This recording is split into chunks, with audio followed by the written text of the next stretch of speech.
Do you know what your law firm is going to produce in net profit at the beginning of the year? For many law firms, it's single digits, 3, 4, 5%, 8, 9%, 10% sometimes a little higher. But most law firm owners usually do not know when the year starts. But you should. It makes your life and your business a lot more predictable. More importantly, why should you only make 3, 5, 10% net profit? Why not 20? You gotta have someone on your team who is going to help you forecast the profit and manage that profit for you, help you actually arrive at a solid number of 20, 25%.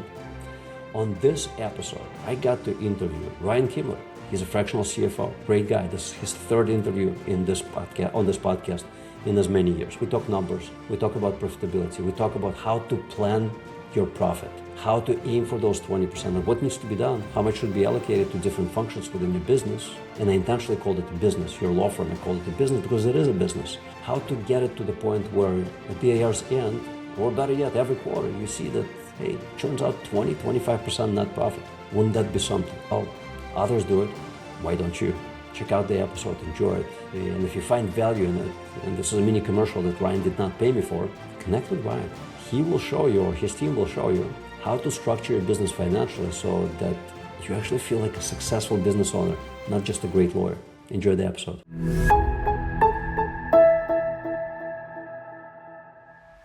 Hi there. I have a small but really meaningful favor to ask you.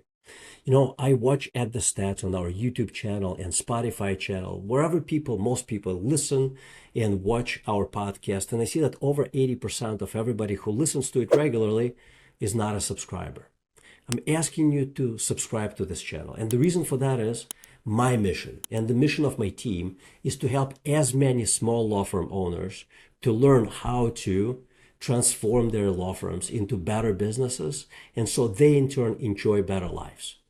When you hit subscribe button, you tell these platforms that this is content worth listening, worth viewing, and they in turn will show it to many other small law firm owners and hopefully help me fulfill our mission of helping them create a better business and enjoy better lives. So would you please do me this favor? It would mean the world to me, and hit the subscribe button. And my promise to you is that I will continue to work hard at creating good content with practical ideas that help you and your teams grow better law firms. Thank you. Welcome to Grow Law Podcast. I have a great guest with me here today. Third time appearance. Ryan Kimler, fractional CFO for so many law firms, has a rapidly growing fractional CFO firm himself. Ryan, welcome to the show for the third time. Yes, Sasha, thank you for having me. Love doing these shows. Just love having conversations. Always love talking finances and love talking finances with you. I've enjoyed being on the show, and I love the work that you guys are doing too.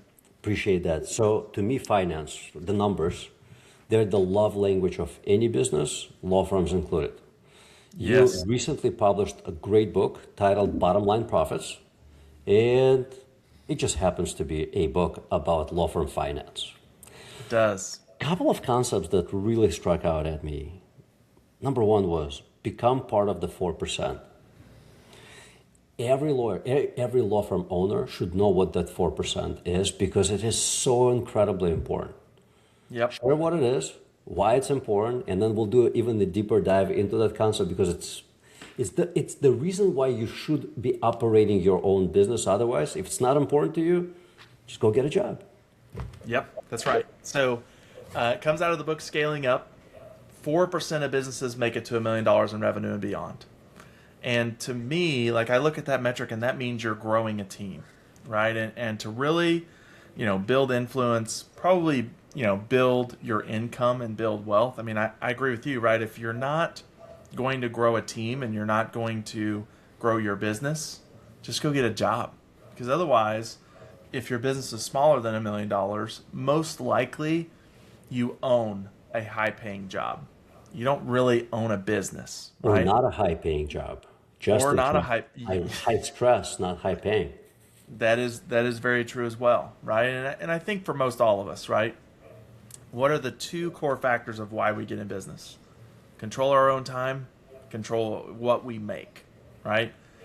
If we're not growing the business, we're not growing a team, and doing the right things along the way, we're not going to have either one of those. You could definitely put yourself in a position where you don't have either. That makes perfect sense. So 4% make it to $1 million. To some of members of our audience, people watching this or listening to this or reading this, they're well past $1 million. The next Yep. big marker for me is 5 million and then 10 million. I know the stats. To make it into $10 million club or 8-figure law firm, it is 0.0115%.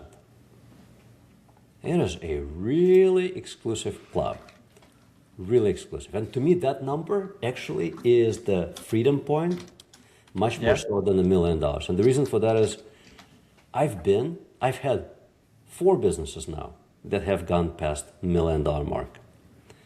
$1 million is incredibly hard. Yep. Like your life is difficult. Your hair's on fire, you have 17 different jobs. It is awful. 5 million, you're breathing a lot easier. And at 10 million, there's that freedom point. You also talk about profit, like the target profit and pay yourself first concept, profit first concept, forgive me.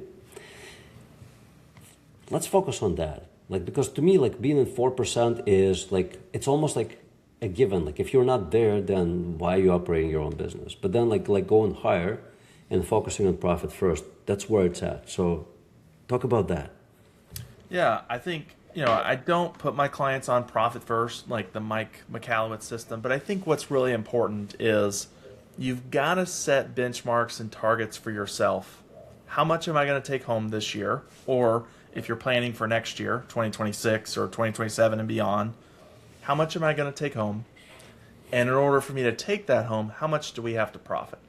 Because at the end of the day, your profits, that's what's going to contribute money that you can keep in your business. Keep it or use it to pay down debt or pay it out to yourself, right? We've got to have strong metrics around those two things. That's how you can really control what you make, right? Without that, if we're not prioritizing that and we're not focused on that, you're going to spend what you make, all right? So really, really important that you sit down, have a plan, and then work it backwards. I've been doing a workshop recently that's qualifying for CLE, and I'm working with law firm owners to build their 2026 annual plan right now. And I always start with, what is it you want to take home? And we add up all of the cash flow transactions, and then we back into profits, and we back all the way up to revenue. So I almost take things backwards to figure out, a lot of business owners, I think, start with revenue. This is what I want my firm to do next year. Go the other way. Yeah. Figure out, what do I need to sell to meet all of my needs? And is that even doable with the team that I currently have? And then knowing my average case value, what does that look like from a volume standpoint? Can I even handle that much work? Yeah, that's a really strong point. And to illustrate that a little more, what would you choose if you had an option to have a $10 million law firm that was losing $100,000 a year, or $1 million law firm that was making you $200,000 a year? Million all day long. The revenue is it's a vanity metric.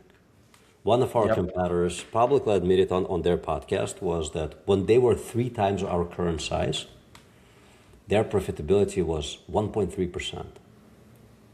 So their revenue was 3 times higher. This is many millions. Yep. And their profit was virtually non-existent. While we were 3 times smaller, and our total profit was like 22%. Yep. I'm like, I don't want that larger business. I want my business. It's operated well. Yes. And I want to just kind of illustrate and extrapolate that out for a minute. So, if you're looking at profits on a percentage basis, right? Again, round easy numbers, $1 million in revenue, $100,000 in profits, 10%, right? Profit margin. I think what's really important to look at, you just mentioned one of your competitors, like 1.3% in profits. We, as business owners, we all know if you go out and sell more, you're signing up for more work. Mm-hmm. Now, whether you have a team to do it or rather you're doing it, you're responsible for your business is responsible for producing results and doing more work. So my question to owners is, Do you want to go sign up $1 million more in work to keep $100,000, or $1,300, $13,000? I could keep going, right? 1,300, 13,000, 130, 230, right? That profit percentage, that profit efficiency really shows, if I go add more work, how much am I keeping? And Yeah. that's also assuming that you're staying at the same efficiency. If you're growing a business, we all know it takes money to grow. You're probably going to drop a little bit in efficiency, at least for a period of time. You Sure. make that next hire, they've got to onboard, you invest that next piece in marketing, or you start a new marketing channel, right? Whatever. I can come up with 1,000 reasons.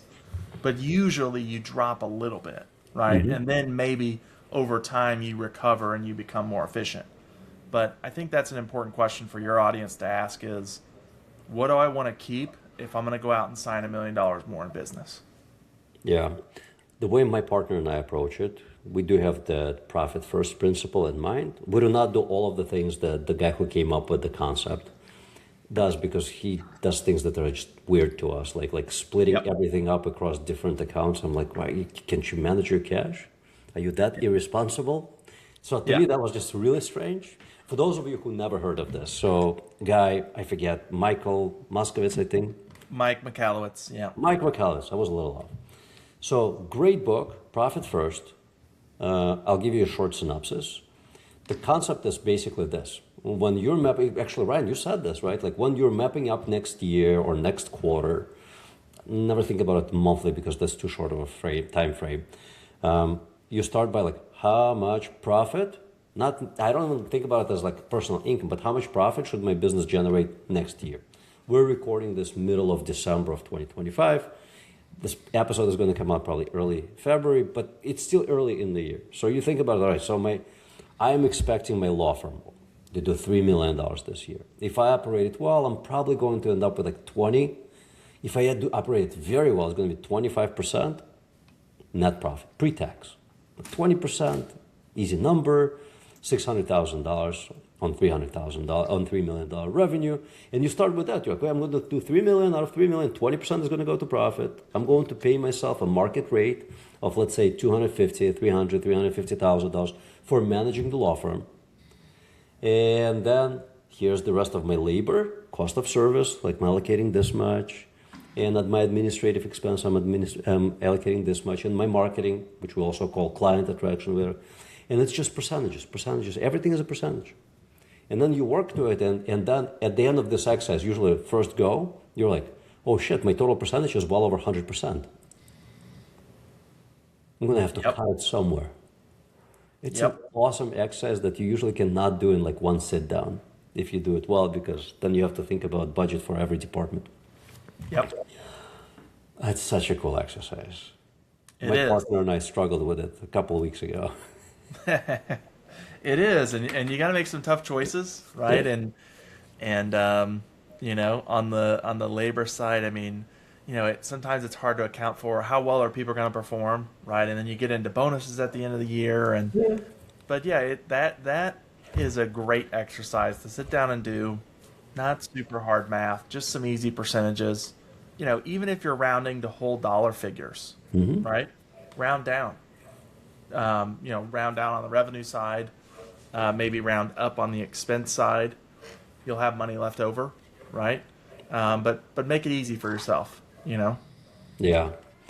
So very interesting. So you said that you worked with a group of law firm owners. If you recall, what's their average revenue, or 80% of them, two standard deviations, where they fit revenue-wise? Yeah, for the workshop that I did with they were, I would say, most of them probably in that $1 to $3 million mark range. Right.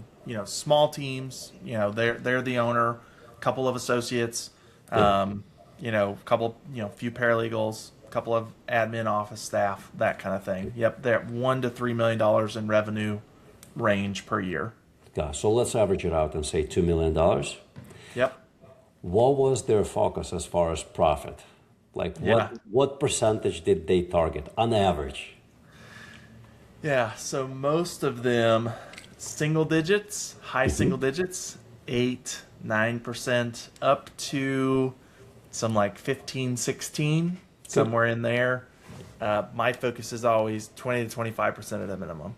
That's Got where it. we've got to get it to. So super interesting. By the way, when you have a smaller business, and would consider like a $2 million law firm is a smaller business. Again, you start like seeing solid results with $5 million, $10 Yep. million, freedom point for many. Sure. For those smaller teams, it is harder to crank out the 20-25% net profit because there are certain fixed expenses Sure. that are stretched over a relatively small revenue band. And what I mean by that, if you're paying $15,000 a month for your rent, for example, it's high rent for a $2 million business, but let's say you are, right? It's Yep. 180,000 plus your utilities. You may be spending like $250,000 on your location, which on a $2 million business, this is roughly like 12.5%, exactly Yep. 12.5%. You can have that same office with $4 million in revenue, except now it's not 12.5%, it's 6%, Yep. 6.1%, right? So the larger your business grows, the more you can spread those fixed expenses across more For revenue, sure. which will allow you to generate more profit as a percentage. It's interesting, yeah, but you mentioned that your focus is always on 25%, and you write about it in the book. Explain how you can achieve that with that relatively modest, not tiny, but relatively modest revenue of $2 million. Yeah.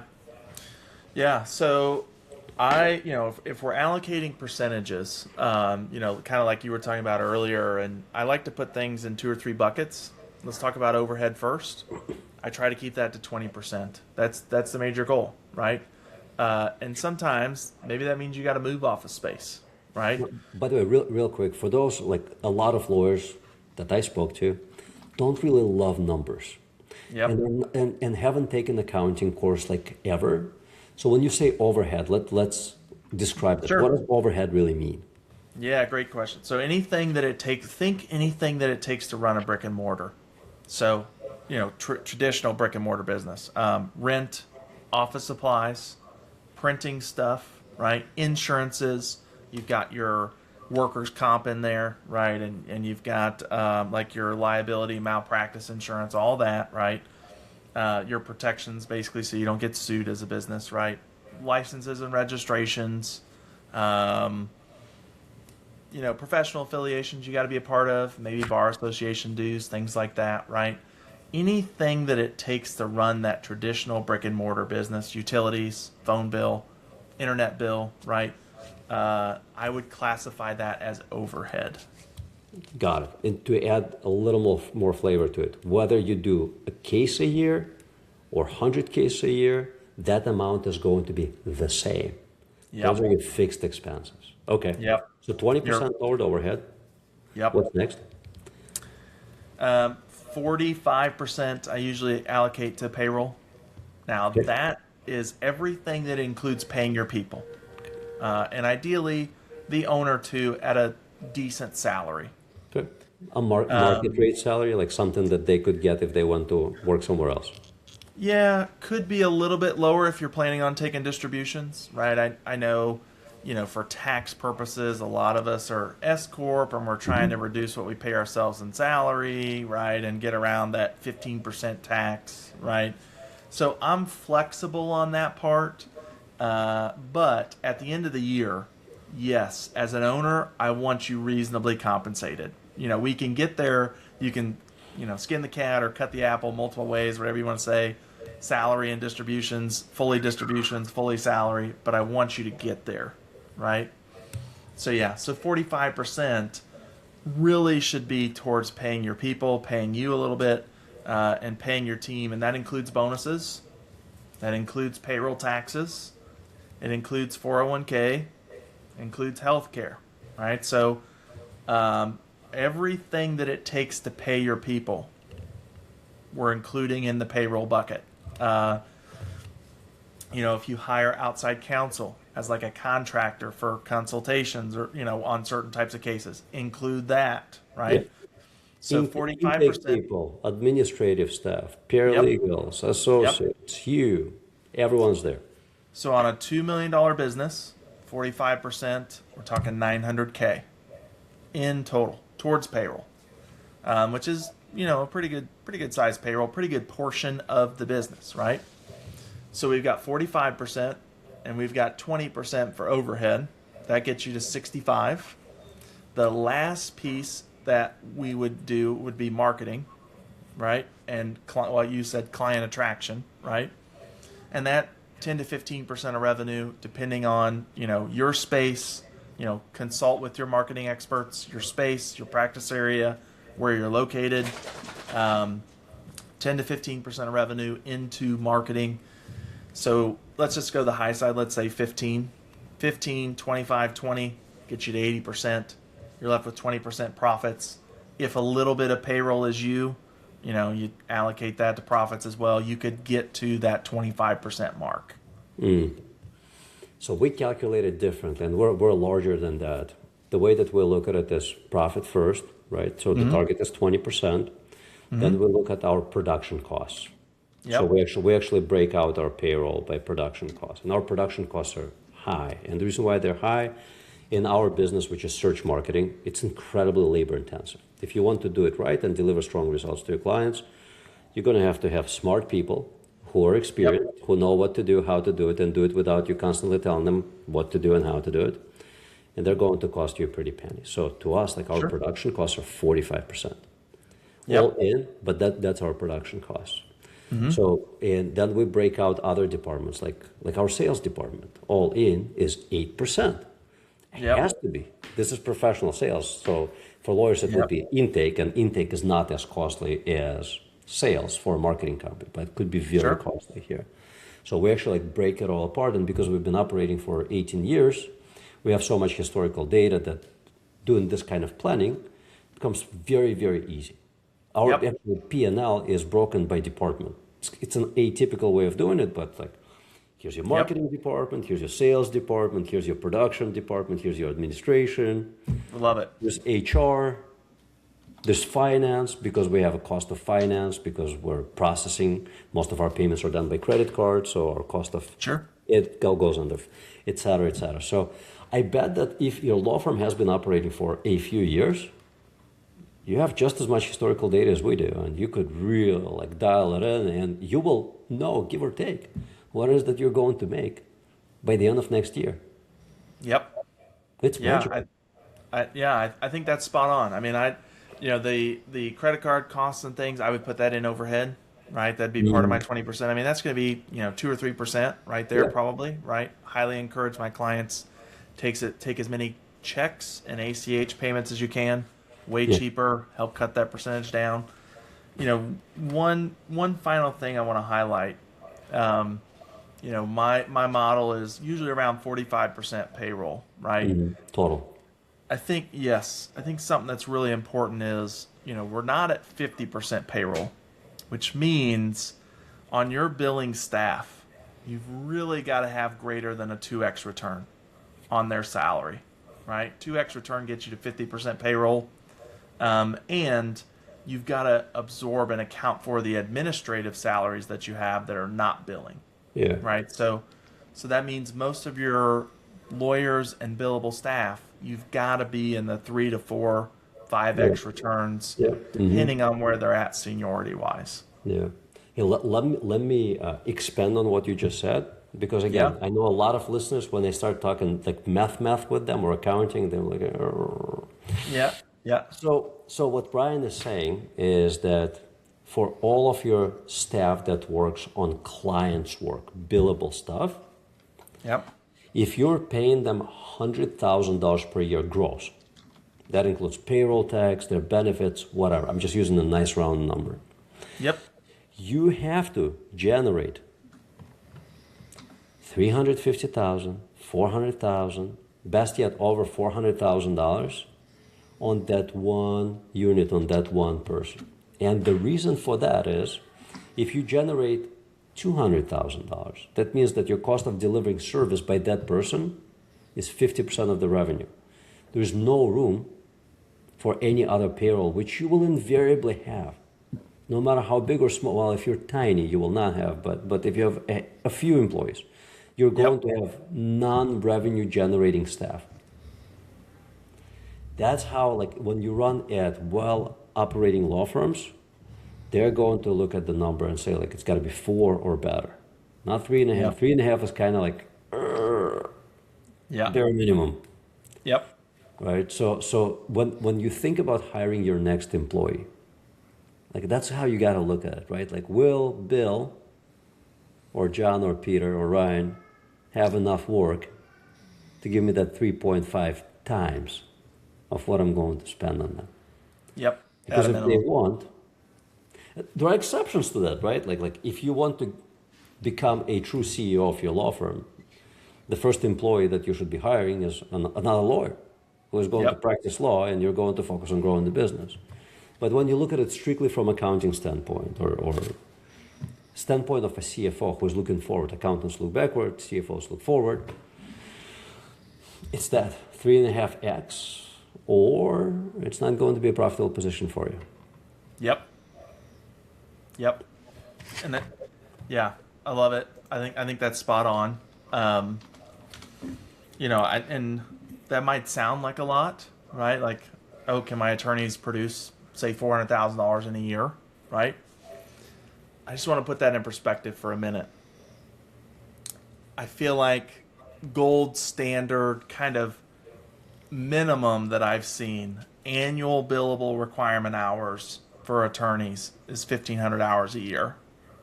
That's kind of the minimum gold standard that I've seen. That number gets thrown around a ton. Big law, it can be up to like 1,800 hours. Let's just use 1,500 hours. 1,500 hours, $300 an hour is $450K. Right. Right? I mean, just, it's, you start breaking it down that way, and it's not as daunting as it seems. But right? but it is, and here's why. So I had Josh Lannon from Clio on this podcast 3 years Yep. ago, Yep. and I recall talking to him, and he told me that on average, when a new client signs on for Clio, they see that the average number of billable hours per day is 1.8. Yep. It's a serious problem. Yes. You're not going to get to 1,500 billable hours, paid for billable hours per year if you do 1.8 or even 2 or even 3 billable hours Yep. per day. You Yep. need to be 5+ billable hours per day. And that's why this is the case for why you should be CEO of a law firm, because you will focus on those things and not a lawyer, because when you're a practicing lawyer, you don't have the time to think about these things. Like, you just don't. And that's why when you and I first met, if you recall the conversation, I think it was first conversation, which also goes back years, I was like, oh, you got to get your own CFO there working for you, because you were just starting out. Yep. Right? Like, you got to have somebody else doing the service, because you can't be an effective CEO. And for that matter, my business partner and I, 2 of us, we have close to 100 employees, us including. One of our annual goals is to decide which position we're going to fire ourselves from this coming year, Yep. so that there is more thinking time. Yep. Love it. Somebody must do the thinking for your business. And if it's not you, then who? Yep. So I always tell our even very successful practicing law firm owners, but they're practicing law, and I'm like, you'd be a hell of a lot more successful if you stop practicing law. And those who typically become like very, very successful, when I say very, very successful, every year these folks are making solid 7 figures. Solid 7 figures. None of them touch cases. Yep. They just don't. Why? Because the yield on the hour spent on a case is going to be significantly lower than the yield that you're making, or the hourly rate that you're making as CEO of your law firm. And if you operate your own law firm and you say it's not about the money, then why? I'm listening to a great book on dealing with your own fears. It's written by a former Navy SEAL who trained Navy SEAL snipers. And he said that the problem that we all have is the conversation that we have in our minds. That creates fear. But that's not why I brought him up. we talked about this concept, which eludes me now for a moment. We just talked about it. I feel really silly about this. Oh, I'm wrapping up the book, and he talks toward the end of the book about money not buying happiness, and he is like, that's the stupidest thing. People say that, but if you know what you want, money very much buys your next meal, your house, your kids' schooling, your uncle's cancer treatment, this, and that. And when it's very rare that I hear a law firm owner who's like not really focused on growing their personal income and the value of their business. And I'm like, but why do you do this? Yeah. Like, operating your own business is infinitely more difficult than having a job. Yep. What's the point?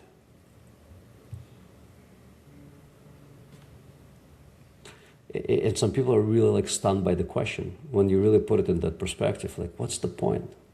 Like, if you're a good lawyer, you can go work for somebody else and make $300,000-400,000. It's a very decent living when you think about like most major metro areas. Maybe not Manhattan, but most other areas in this country today in 2025 making $300,000-400,000. It's great. Maybe not top 1%, but you're top 2%. Yeah. You know, way fewer headaches. I had a conversation with one of my employees this morning. I'm like, this is really difficult. It's really difficult. You have so many jobs. While you get paid for one, if you get paid, I'm like, just go work somewhere else. Yeah, but people do not focus on profit first. People do not. So, and that's why you're here. I am a huge proponent of having advisors who know how to do this, who like working with spreadsheets, unlike most law firm owners. Yep. There are exceptions. By the way, speaking of exceptions, one of our most successful clients is a solo. He roughly has 30 staff. He's the only lawyer in the company. And I don't call it a law firm, it's a company. It's a very well operating business. Yep. His first education was he became a CPA. Okay. And then a few years later, he became an attorney. He was a very successful CPA. Then he built a law firm. And when I first met him, he's been a client for probably 4 or 5 years. I'm like, how do you know all these numbers? And he's like, oh, I got dynamic spreadsheets for everything. And what that meant was there are platforms where all the data is stored, and then the data gets pulled automatically from his practice management software and this software and this software, and it gets aggregated and properly displayed in spreadsheets automatically. So he knows the state of his business at any given. And I'm like, Omar, how? And he's like, oh, I'm a CPA by training first. Yep. So, really great guy. Omar Ochoa of Southern Texas. He's now the mayor of his city. All right. Good for him. Very successful law firm owner. And his wife is a lawyer, but she runs a separate law firm. They're great people. Both of them are our clients. Very cool.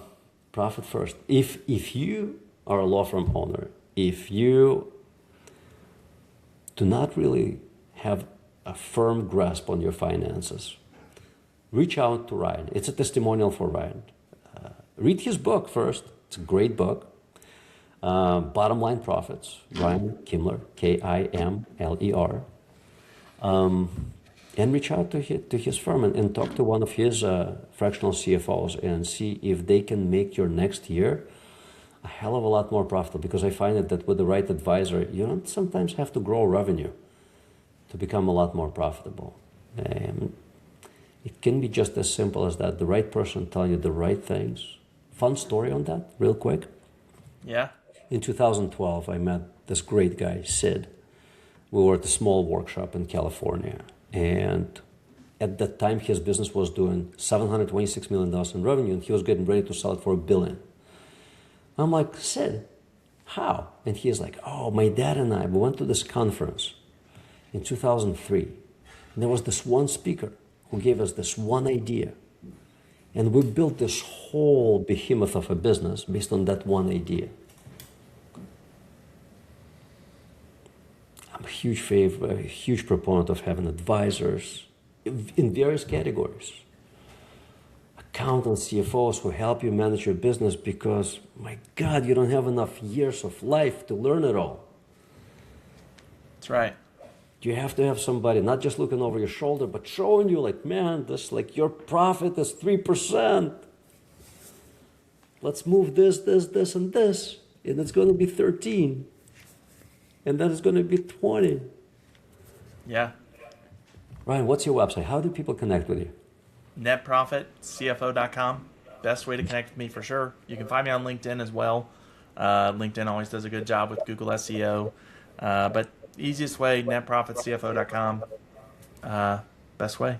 There you go. And if you are not ready to talk, Ryan also runs a podcast. I believe it's called the Legal CFO. Check it out. A lot more thoughts on financial management of your law firm there, which is, you got to know how to financially manage. I mean, again, in business, numbers is the love language, and you got to master that love language, or have someone else, which is infinitely cheaper and faster. Have somebody else help you master it so that you really operate by the numbers. Ryan, such a great pleasure to have you back on the podcast. Yes, thank you so much for having me. I appreciate it. Thank you for the time, and hopefully your audience got something good out of this today. Oh, I bet they did.